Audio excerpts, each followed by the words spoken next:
حضرت امام تاج الدین ابو النصر عبد الوہاب بن علی بن عبد الکافی السبکی رحمہ اللہ تعالی، وفات سن 771 ہجری۔ طبقات الشافعیۃ الکبریٰ میں ایک مناظرہ نقل کرتے ہیں حضرت امام شافعی اور امام احمد بن حنبل رحمہ اللہ کے درمیان۔ حضرت امام محمد بن ادریس شافعی رحمہ اللہ وفات 204 ہجری۔ حضرت امام احمد بن محمد بن حنبل رحمہ اللہ وفات 241 ہجری۔ حضرت امام احمد بن حنبل رحمہ اللہ کا موقف یہ ہے کہ تارک الصلاۃ متعمداً کافر ہوتا ہے۔ جان بوجھ کر انسان نماز چھوڑے تو دائرہ اسلام سے نکل جاتا ہے۔ تو حضرت امام شافعی رحمہ اللہ تعالیٰ نے امام احمد سے فرمایا، یا احمد اتقول انہ یکفر، کہ جو جان بوجھ کے نماز چھوڑے آپ اسے کہتے ہیں وہ کافر ہے؟ فرمایا نعم۔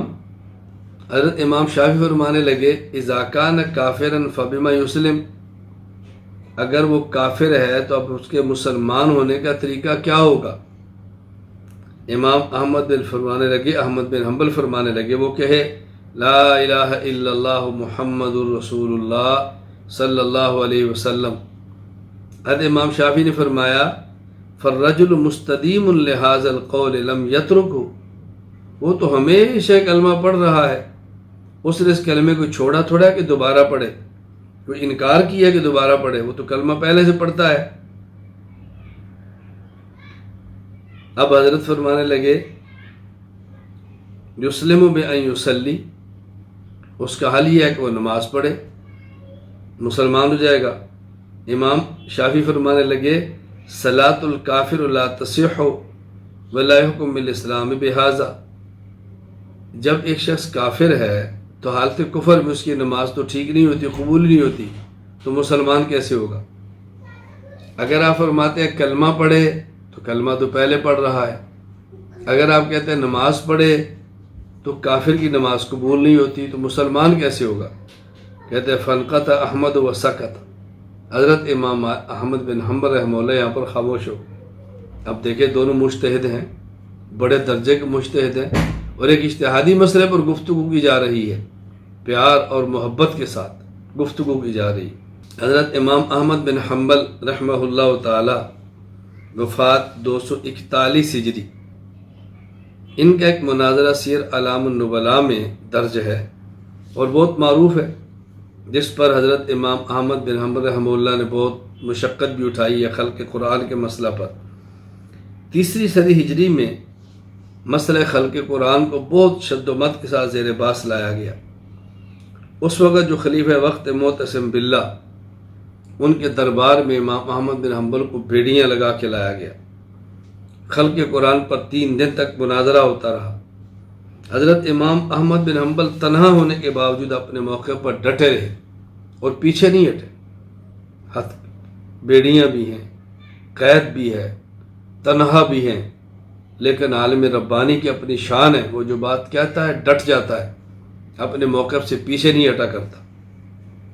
یہ عالم ربانی کی شان ہے۔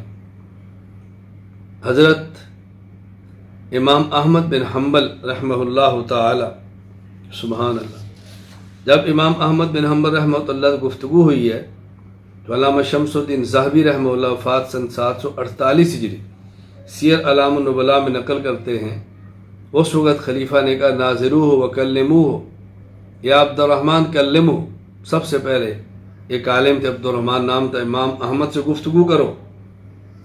تو انہوں نے سوال کیا ما تقول فی القرآن، قرآن کے بارے میں آپ کیا کہتے ہیں؟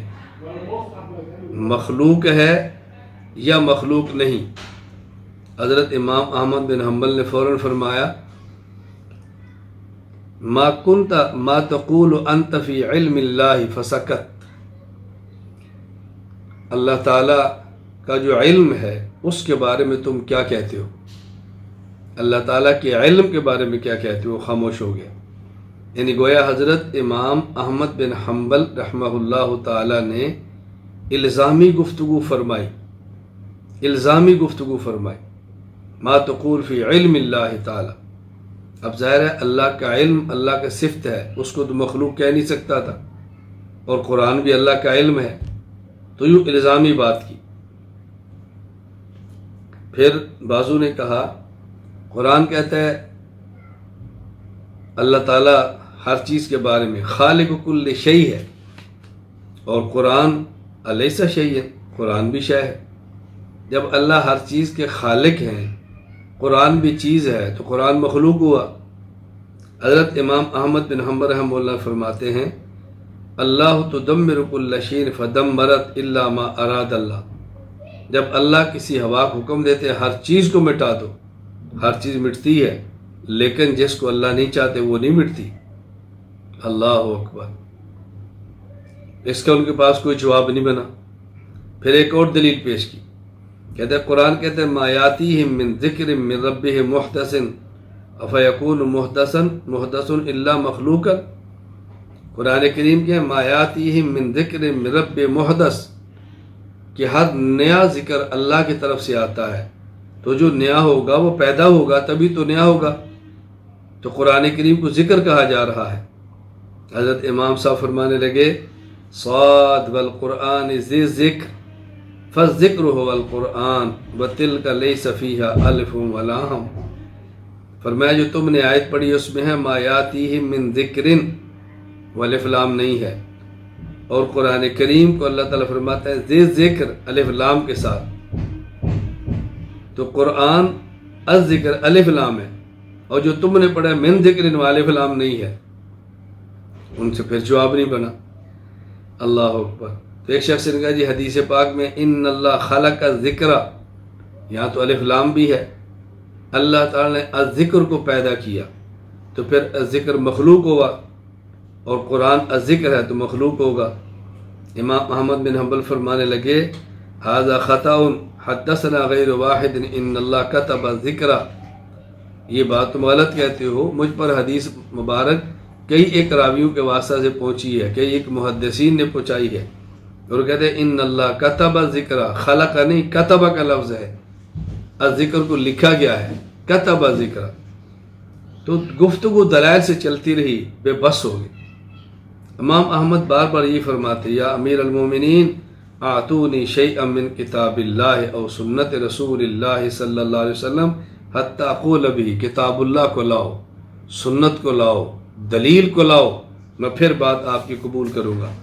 تو دیکھ حضرت امام احمد بن حنبل رحمہ اللہ تعالی کس طرح کھڑے ہیں دلیل کے ساتھ، اللہ اکبر، کس طرح دلیل کے ساتھ کھڑے ہیں۔